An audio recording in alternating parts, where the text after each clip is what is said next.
Welcome to Grief and Brief from Henry Ford Sandcastles. This is Peggy. Today we are talking about how to be a grief ally during the holidays. So it is a hard time sometimes during the holidays after you've experienced the death of someone you loved, going through that for the first or the second or sometimes even the 10th time without that person can be hard and it carries a lot of weight. And so as a team, we met this week and came up with some of our kind of best tips and tricks that help for us and help us in our personal life and what we've seen help families, and what we've learned from families over the years. So let's start by the elephant in the room, perhaps, if you want to call it that. The hard truth of this is that we cannot take away a family's pain after the loss of a loved one. And we can't take it away during the holiday season with glitter and lights and gifts. That pain is there and is always going to be there because there is a big missing in their world. And unfortunately, we cannot bring the person back, which is really the only thing that would solve that pain in an instant. So, since that's not possible, the best thing that we can do is to provide a space for that pain and allow that to be and wrap around it with love and care and support for the grieving family. So let's talk about that. So, first and foremost, we want to show up in big or small ways, right? Just letting the person or the family know that there are people out there who care, and are willing to help if need be. Like that is a huge gift to give. So, showing up is number one. Number two, let's be present when we're there. Let's listen. Let's listen more than we talk. We have two ears and one mouth for a reason.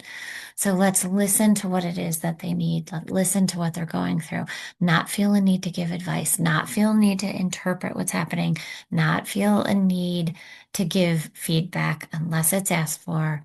Just listen and follow their lead. They're the ones on that grief journey. They are the ones with the big pain. Let's follow their lead and figure out what it is that they need and how we can be part of that.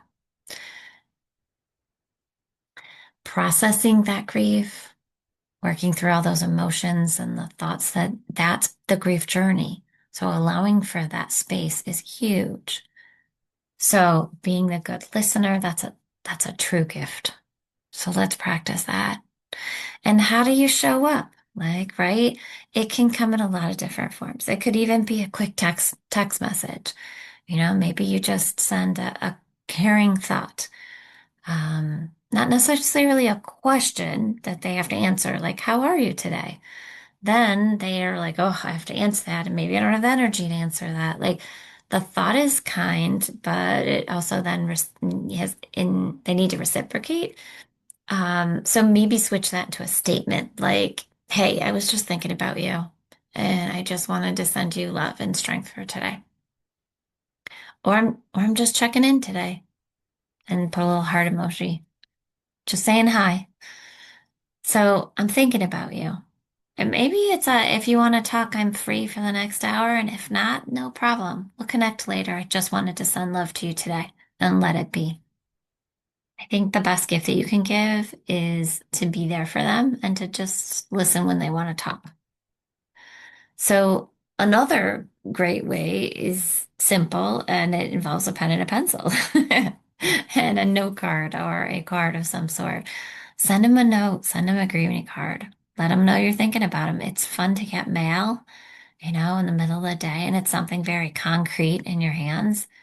Maybe you throw in a little picture or a sticker or bonus if it's a little gift card for, their favorite coffee shop or restaurant.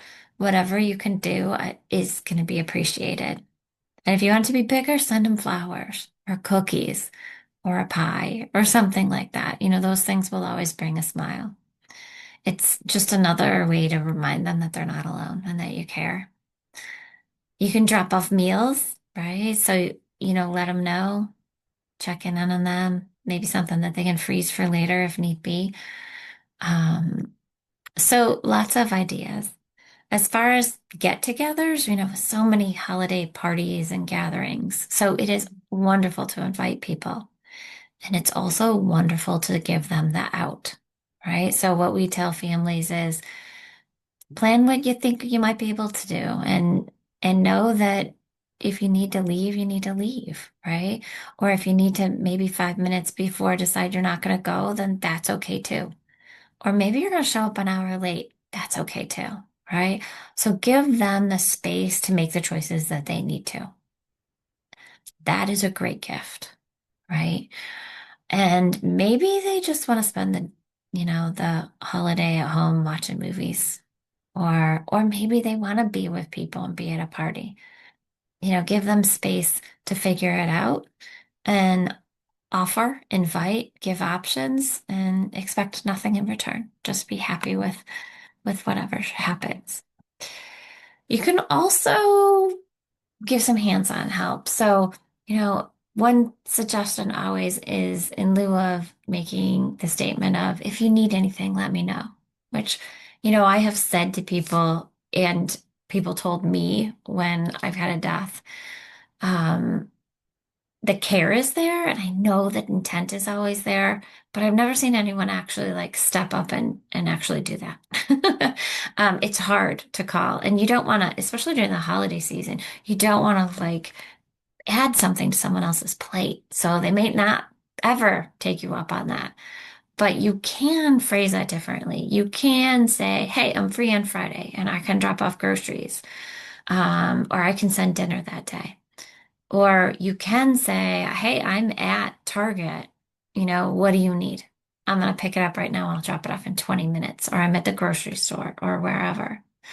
You could also, if you know the family, come over and offer to do a quick little to-do list of what might be on their mind, if there is anything, that, maybe needs to get done, and then offer to coordinate that, right? Like, show up, say, did you want to put up a Christmas tree? Because I'm here to help. Or do you want me to throw up some outside lights and decorations? I'm going to do that. Um, And at the same time, don't forget to come back in January and help them take it down, because that's even worse than putting it up.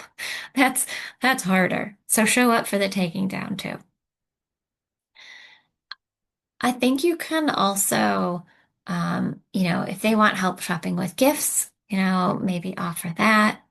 Or if you're going to bring them gifts, also don't forget that there are a lot of people out there with kids that may believe in Santa, that they give a gift from Santa. So maybe instead of just giving the family gifts, maybe, giving a parent a gift that they can give from Santa, if they're not quite up to shopping. And on that note too, you can offer, say, if you know the family well, and maybe say, how about I pick up the kids and take them on a holiday adventure of their choice? Like maybe we'll go to a holiday movie or go ice skating or go on a Christmas light tour of a neighborhood, and then give that parent or the guardian the option of maybe doing self-care or having some alone time or having some friend time or maybe going holiday shopping. Or maybe they want to go with you. They just needed that invitation. Like leave it open and give choices.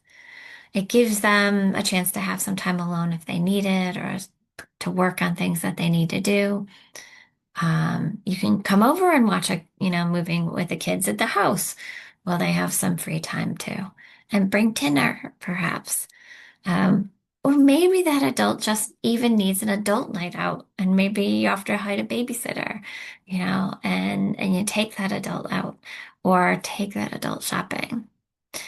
The key here is, I think, offering lots of like choices that allow the family to choose what they need, right? And if they're struggling, it's also can be one choice, right? That idea that you call them from the grocery store and say, I'm in the meat aisle. Do you need something? Or I'm standing in front of the toilet paper at Costco was another example, right? Do you need toilet paper? Paper towels? What do you need? Right? I'm going to bake extra sugar cookies or extra cookies this year. Can I drop them off? You can stick them in your freezer and pull them out when you want to. There's so many concrete things that we can do. really figuring out what the family needs, making the offer, you know, avoiding the vague phrases of I'm here if you need me, and really show up in concrete ways, be it the text message or the something mailed or, showing up to put up a Christmas tree if the family wants that. All of those things can be helpful. If you or anyone needs assistance or more support for grieving children, please feel free to give Sandcastles a call. We're happy and here to help in any way that we can. And on behalf of our entire team, we wish you and all of yours a very safe, peaceful, and happy holiday season. Thanks for joining us. Until next time, take care.